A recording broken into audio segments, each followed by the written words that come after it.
Hey everybody, welcome back to another video. We have some big news in the Svatove front and in the Bakhmut front. So, a really important city has just fallen into Ukrainian hands. Ukraine had been on the outskirts of chervonopopivka for a while, but now they finally took it. The ISW has reported this, and usually they only report stuff if it's pretty much confirmed. Ukraine could still be clearing the town or about halfway in, but it seems like it's pretty much been taken so far. This city is important because of the leverage it gives Ukraine on Kreminna. It's also been reported that Ukraine is operating on the outskirts of Oskil, so with their control of Plashanka, the front probably looks more like this.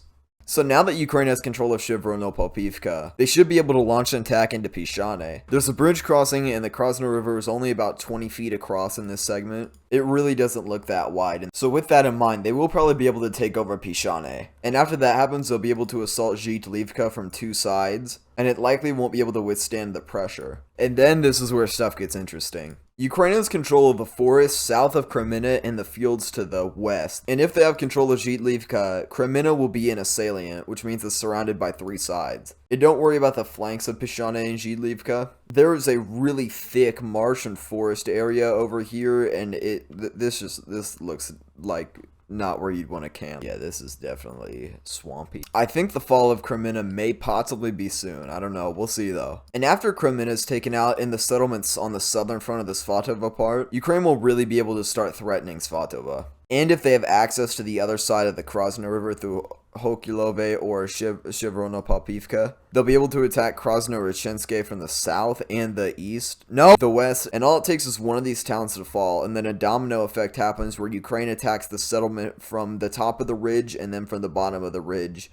And they just keep moving up and doing that until they eventually get to Svatove. Ukraine has very good geography in this position because they have the hills up here, and then they have the combat force on the ground on the lower half of the ridge. And then from there, we're going to have to see what happens. I don't want to go too far into the hypothetical stuff. So from there, moving south, we have some news about Bakhmut. The gray area right here is the zone where most fighting is going on, and the red arrows are Russian assaults.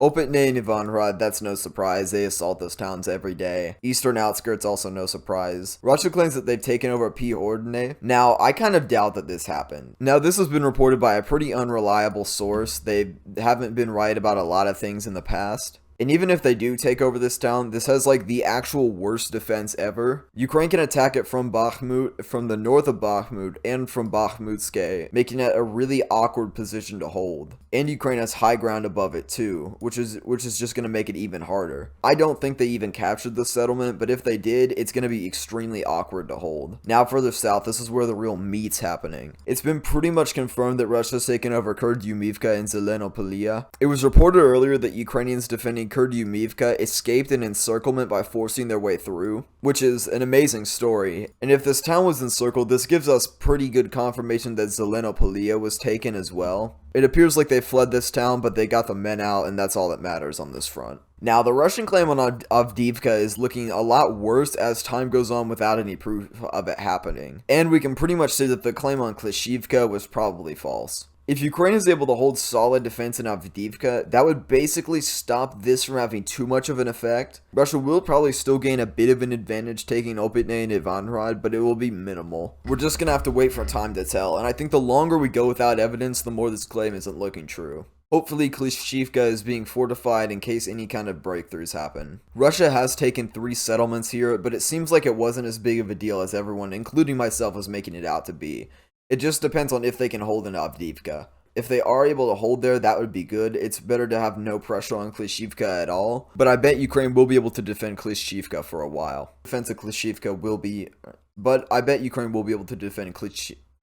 Overall, it looks like the weather is either going to be partly cloudy for most of the time and the ground is going to freeze. So more offensive actions can take place in Bakhmut, but more offensive actions can also take place up north. So we'll just have to see what happens. A big thanks to my channel members Gene Helfrich, Stig Grun, Butler-esque, David Appel, Delo Mathatas, Phil Martin, Evan Shin, and a special thanks to my third tier members Ashley C137, Joel Raindow, and Mike Q. And a thanks to Rye Jones, JG Bashlow, and Robert Jenkins for supporting me on Patreon. Sorry if I sounded kind of tired in this video, but today kind of sucked, but we'll get through it. Alright, see you guys later.